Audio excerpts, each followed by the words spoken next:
Merci de nous rejoindre sur le plateau de New World Info pour l'invité du jour. Le 9e congrès panafricain se tiendra du 8 au 12 décembre prochain à Lomé. L'événement est organisé par l'État togolais en partenariat avec l'Union africaine sous la coordination du ministre togolais des Affaires étrangères, professeur Robert Doucet. Cette édition 2025 aura pour thème, je cite, renouveau du panafricanisme et rôle de l'Afrique dans la réforme des institutions multilatérales, mobiliser les ressources et se réinventer pour agir. Fin de citation.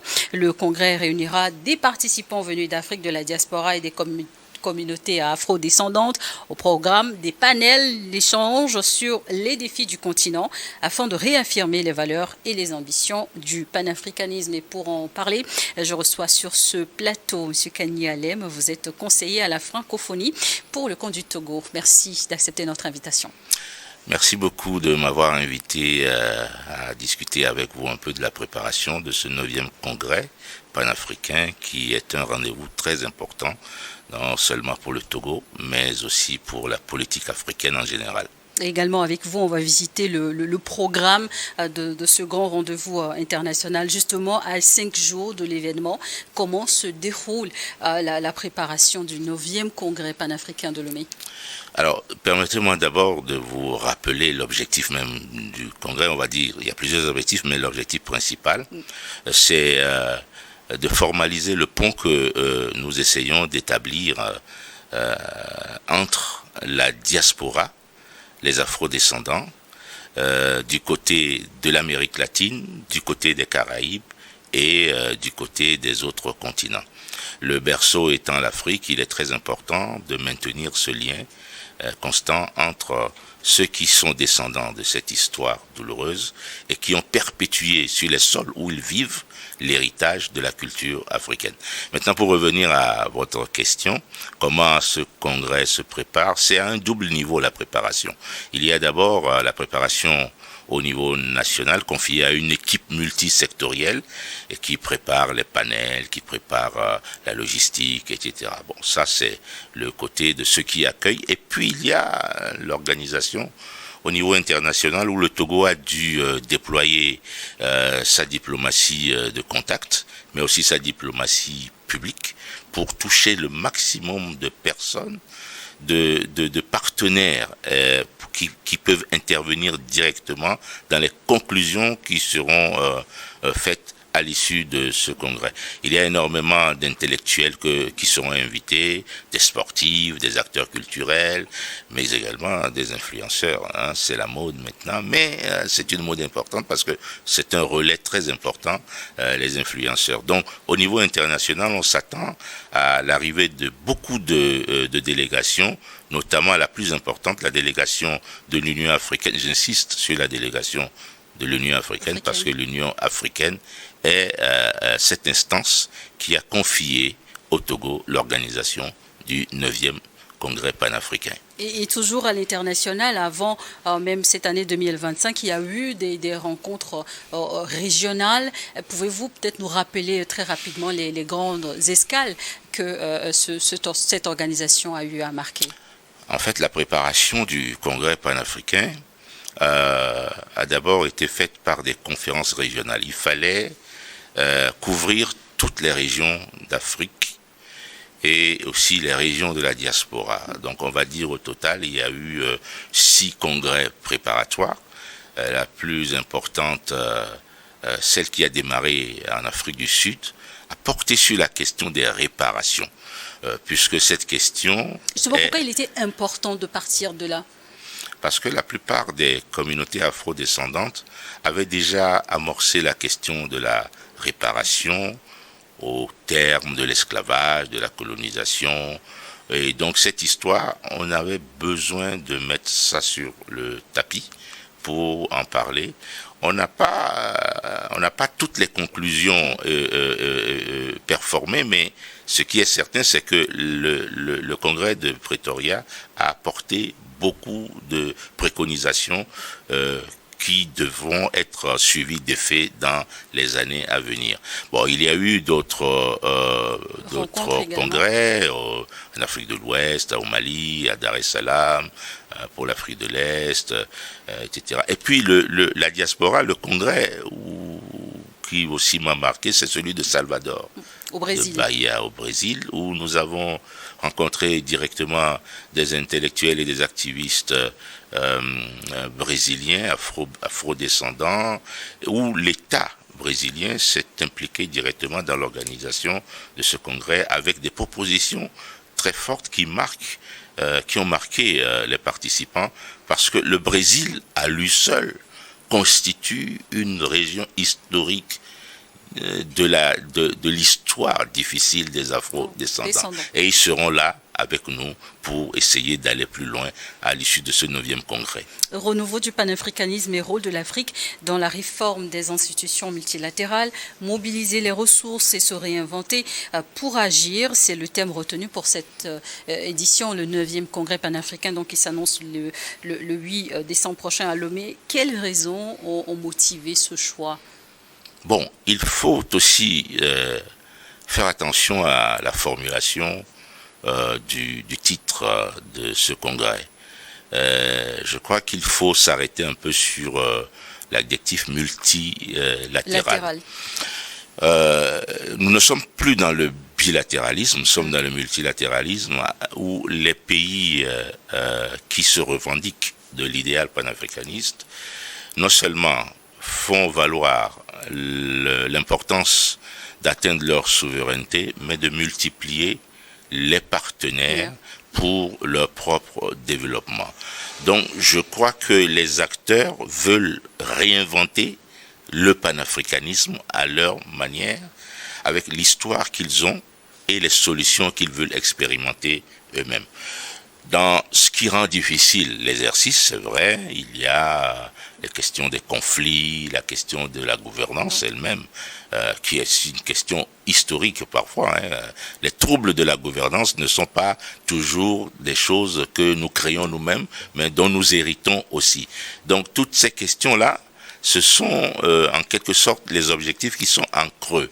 Réinventer le panafricanisme et essayer de mettre en évidence et en application cette belle formule d'Aimé Césaire qui disait l'heure de nous-mêmes a sonné, et quand l'heure de vous-même a sonné, il faut montrer que vous avez des idées propres à vous et que vous avez des solutions que vous pouvez utiliser pour votre propre développement. C'est selon vous aussi l'heure pour l'Afrique d'assumer sa souveraineté ? La question de la souveraineté, elle est vieille en Afrique, elle est très vieille. Depuis les indépendances africaines, c'est le trouble majeur de tous les gouvernements premiers qui ont eu à exercer des responsabilités politiques sur le continent. Vous pouvez faire le tour sur toutes les régions africaines, les assassinats politiques, les départs forcés en exil de citoyens. Oui, ce sont des réalités qu'il faut accepter, et qu'il faut accepter aussi de confronter à la dure difficulté de l'exercice du pouvoir. Donc, en quelque sorte, oui, la souveraineté reste aujourd'hui le débat majeur, et je crois qu'au siècle prochain, ça va être encore le débat le plus important pour les Africains. Petit rappel, si vous le permettez, dans cette émission, le parcours, les grandes dates aussi de l'histoire du panafricanisme, le 8e congrès panafricain, donc qui aura lieu, a eu lieu en 2014 à Johannesburg, en Afrique du Sud. Avant cela, le précédent congrès reconnu avait été le 7e congrès panafricain tenu en 1994 à Kampala, en Ouganda. Et historiquement, le congrès du mouvement panafricain remonte à 1919 avec le premier congrès à Paris, après une première conférence en 1900 à Londres. Et pour ce grand rendez-vous de Lomé, donc, qui va marquer le 9e congrès panafricain, quels sont les principaux objectifs attendus ? Alors,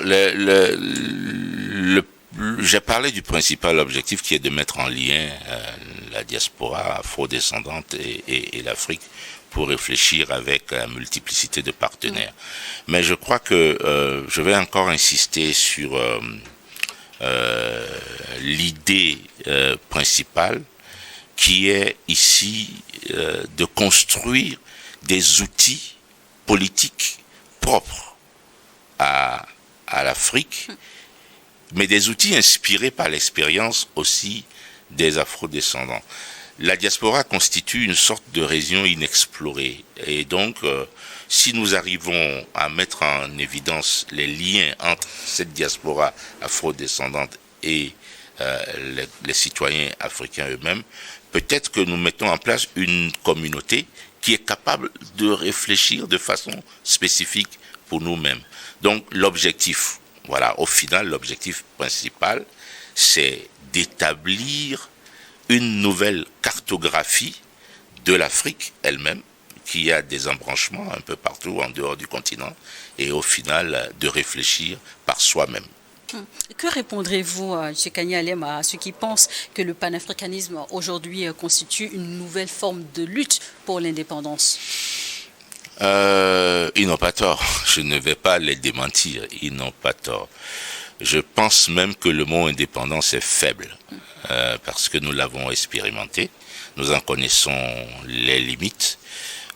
Beaucoup de gens pensent que nous n'avons été indépendants que sur le papier et que nous nous sommes satisfaits trop vite de cette chose qui a été accordée au terme d'accords entre les pays colonisateurs et les nouveaux pays qui ont accédé à l'indépendance entre guillemets.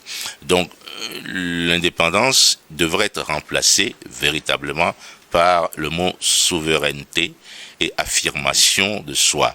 Ce n'est pas une affirmation identitaire, hein. Ça on l'a déjà fait avec le Congrès de Londres, avec les théories sur la négritude, le tour a été fait. Ici, ce que l'on voudrait atteindre, c'est une véritable souveraineté économique. L'Afrique, vous le savez, est un continent très riche. Mais les nombreux accords qui ont été signés ne mettent pas toujours l'accent sur à qui appartient clairement les ressources africaines. Oui, et on a des exemples ces jours-ci qui évoquent le sujet de façon brutale et de façon conflictuelle. Ça plaît à certains, ça plaît pas à d'autres, mais je crois que il est temps aussi. Vous pensez peut-être à la situation actuelle en République démocratique du Congo?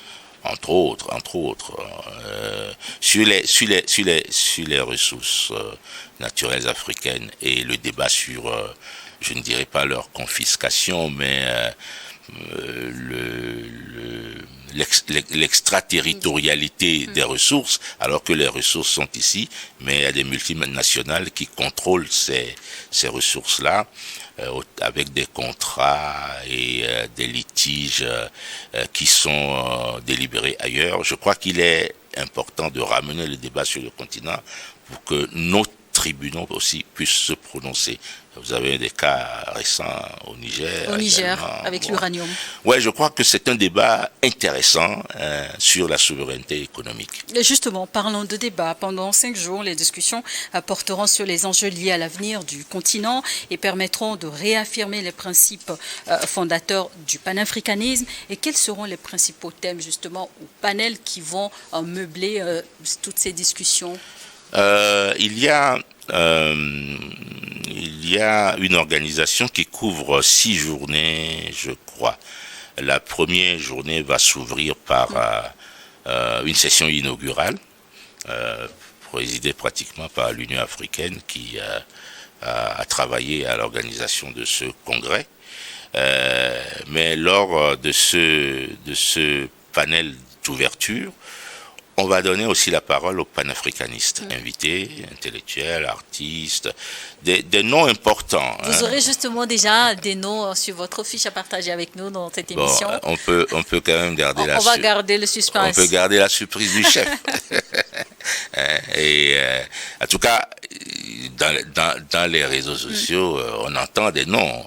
Maintenant, Il faut juste attendre que les caméras se posent sur ces visages et qu'ils prennent la parole. Mais ils prendront la parole parce qu'ils ont des choses à partager, des choses à dire, et leur parole est très importante. Et il y a aussi le deuxième jour le même rituel, mais maintenant avec la jeunesse. Parce qu'il y a beaucoup de jeunes de la diaspora qui ont été invités, des jeunes afro-descendants, des jeunes qui viennent du Brésil. Par exemple, c'est très intéressant, il y a des chercheurs. Justement, comment est-ce qu'ils sont impliqués dans le programme du congrès, la jeunesse et la diaspora? Est-ce qu'il y aura justement des panels de discussion qui leur seront entièrement dédiés? Oui. Le deuxième jour est consacré à la jeunesse, ils prendront la parole. Ces jeunes, en réalité, n'ont pas été choisis au hasard, hein, et ils ont été sélectionnés au terme d'un concours d'écriture sur des sujets panafricanistes. Chacun a eu à défendre des idées et on a leur CV, on sait le contenu de leurs pensées et donc ils auront un panel à eux. Donc la troisième journée sera portée également sur les questions de la charte du Manding, qui était l'une des chartes très intéressantes de la question de la souveraineté. La charte du Manding, c'est... L'histoire sera revisitée. Oui, c'est une charte qui n'a jamais été valorisée à sa juste mesure par les Africains eux-mêmes. C'est une sorte de constitution. Comme il existait des constitutions dans certains de nos États royaumes. Et donc, on va revenir sur ce sujet. Et puis, disons que chaque jour, il y a des panels consacrés aux invités selon leur statut. Puis à la fin, le dernier jour, il y aura le discours de clôture que nous attendons tous et qui sera prononcé par le président du Conseil lui-même, Faure Gnassingbé. Et donc, il nous fera en quelque sorte un bilan et nous donnera sa feuille de route pour ce qu'il pense réellement du panafricanisme. Et justement, dans cette dynamique, quelles actions ou résolutions concrètes attendez-vous à l'issue de cette rencontre internationale de Lomé? Alors, comme dans toutes les grandes réunions internationales de ce type, il y a une forme que l'on appelle le livre blanc. Il est blanc parce qu'il est vierge aussi. Et il faut mettre maintenant en application les préconisations qui ont été faites par les différents panels, les conclusions, les synthèses issues des discussions des panels. Et ce livre blanc sera remis aux acteurs importants qu'on aura désignés pour faire le suivi des grandes décisions. Et ces décisions vont porter sur les mêmes thèmes, la souveraineté et la gouvernance africaine. L'Union africaine travaillera de son côté sur les conclusions du livre blanc. Les États parties travailleront également de leur côté sur les conclusions, de façon à les implémenter dans leur politique de tous les jours. Je crois que c'est la conclusion la plus importante que l'on tirera de ce livre blanc, qui sera mise également à la disposition du public qui pourra voir le contenu. Il n'y a rien de caché. Vous l'avez annoncé dans cette émission, il y aura du beau monde. Et comment cette diversité peut-elle, selon vous, renforcer la mise en œuvre d'une vision panafricaine unifiée? Vous savez, les Africains ont cette faiblesse de minimiser le concept de panafricanisme. On entend beaucoup de choses. On entend des moqueries, des doutes sur l'utilité du panafricanisme. Toutes les conférences, tous les congrès préparatoires ont critiqué le concept. Il ne faut pas croire. C'est pas que les gens se rassemblent et puis s'applaudissent entre eux, ils se congratulent en se grattant le nombril. Non.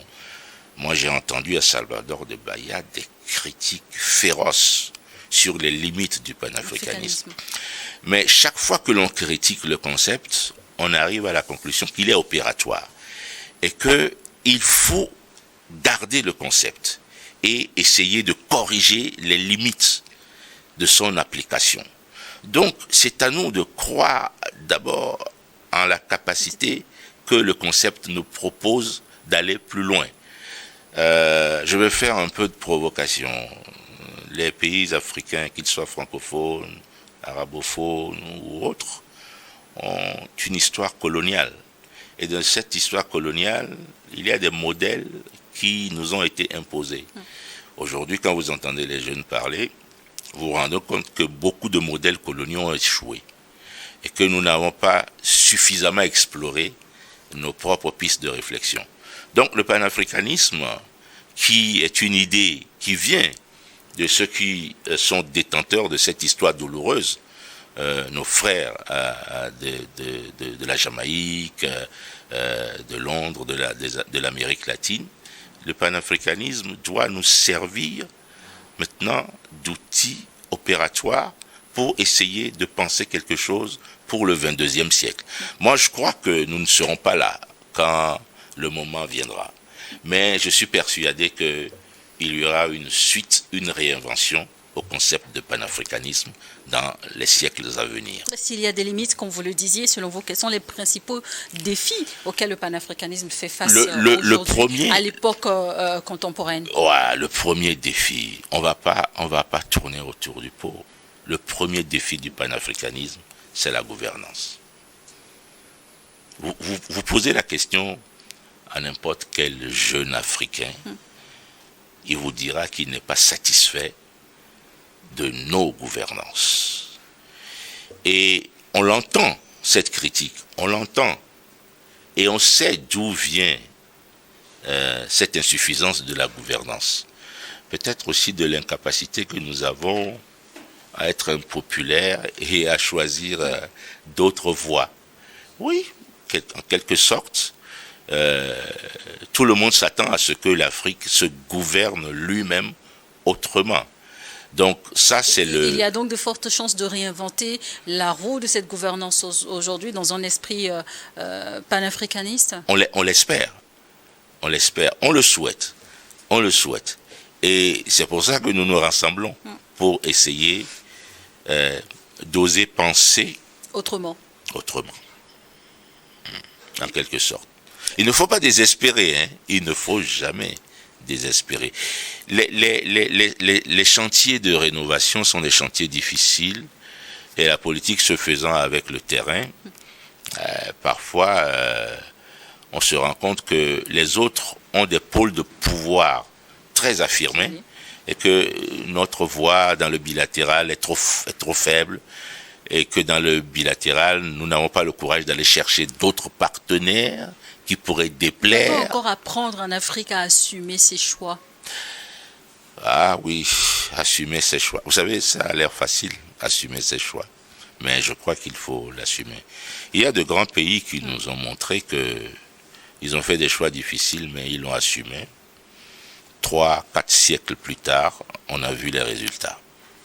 Et l'une des ambitions affichées du Congrès est de mobiliser les ressources et se réinventer justement pour agir. Quelle suite est envisagée après le 9e Congrès de Lomé pour assurer surtout la mise en œuvre des recommandations qui seront adoptées à l'issue des travaux? J'ai parlé du livre blanc. J'ai parlé du livre blanc. Mais le plus important, je crois, au-delà du livre blanc, c'est la mobilisation des ressources innovantes. Toute idée nouvelle a besoin de financement nouveau. Les anciens mécanismes ne suffiront pas pour mettre en application les conclusions et les préconisations du livre blanc. Donc, qui dit recherche innovante de financement, dit découverte de nouveaux partenaires, multiplication des partenariats en dehors des partenariats établis. Donc, il faut espérer que les intellectuels, les chefs d'entreprise, les gouvernements africains et les gouvernements qui soutiennent l'idée panafricaniste dans la diaspora puissent soutenir cette recherche-là et nous permettre de découvrir de nouveaux horizons pour financer les belles idées qui seront dans le livre blanc. Et le Togo a l'honneur d'accueillir cette année, donc le 9e congrès panafricain. Quel est selon vous le sens stratégique ou symbolique du choix de Lomé comme capitale de ce grand rendez-vous panafricain précisément? Peut-être qu'à la séance inaugurale, l'Union africaine reviendra sur... C'est en co-organisation, justement. Oui, l'Union africaine reviendra certainement sur les raisons qui l'ont poussé à confier au Togo l'organisation de ce 9e congrès. On parle beaucoup de la petitesse du Togo. C'est presque un cliché. Petit pays, mais petit pays intéressant, avec ses contrastes, son histoire torturée, avec ses voisins, mais pays toujours présent dans l'actualité. Pays toujours présent dans l'actualité. Et puis, vous savez, plus on est petit, plus on est atypique. Hein. Peut-être, moi, je crois que c'est ce côté atypique du Togo qui a intéressé l'Union africaine pour essayer d'entendre une nouvelle voix avec de nouvelles propositions. Nous tendons vers la fin de cette émission, mais à l'issue du congrès, quels résultats pour vous personnellement ou engagement fort attendez-vous comme signaux forts pour affirmer le retour d'un panafricanisme moderne, pragmatique, mais surtout tourné vers l'avenir? Je crois que je dirais simplement que l'on puisse véritablement mettre à la disposition du public les grandes décisions de ce congrès. Et une fois qu'on les aura mises à disposition, essayer de l'implémenter dans nos systèmes éducatifs également. C'est là-bas que ça se joue la plupart du temps. Les systèmes éducatifs doivent mettre en application les grandes décisions du congrès, puisqu'il s'agit de transformer la jeunesse à venir pour qu'elle soit un peu déconnectée des vieux schémas et qu'elle essaye de se repenser à partir du continent. Beaucoup de monde est attendu donc à Lomé. La participation est sur inscription? Il y a un site du congrès panafricain, du 9e congrès panafricain. Il suffit de taper 9e congrès panafricain Togo, vous accédez directement au site. Il faut s'inscrire pour avoir une accréditation, pour pouvoir accéder à la salle et assister aux séances. Alors, j'ai oublié la séance, la séance qui me plairait moi personnellement et que je ne raterai pas.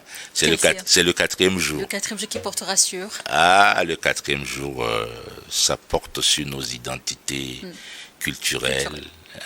Et il y aura beaucoup de prêtres du Vaudou, du Brésil, du Togo, de la diaspora. Je crois qu'il faut être conscient que le vrai problème de l'Afrique aussi, c'est qu'il s'est trop détourné de sa propre culture. Et ça, moi, voilà, c'est mon jour préféré. Ne ratez pas le 4e jour. Voilà, et pour ceux qui regardent cette émission, mais surtout les jeunes aujourd'hui qui pensent qu'ils n'ont peut-être pas leur place sur ces grands débats, que leur direz-vous? Ils auraient peut-être tort, il faut oser demander l'accréditation. Et ils seront surpris de voir qu'on ne leur fermera pas les portes. Hein. Le mot congrès peut faire peur.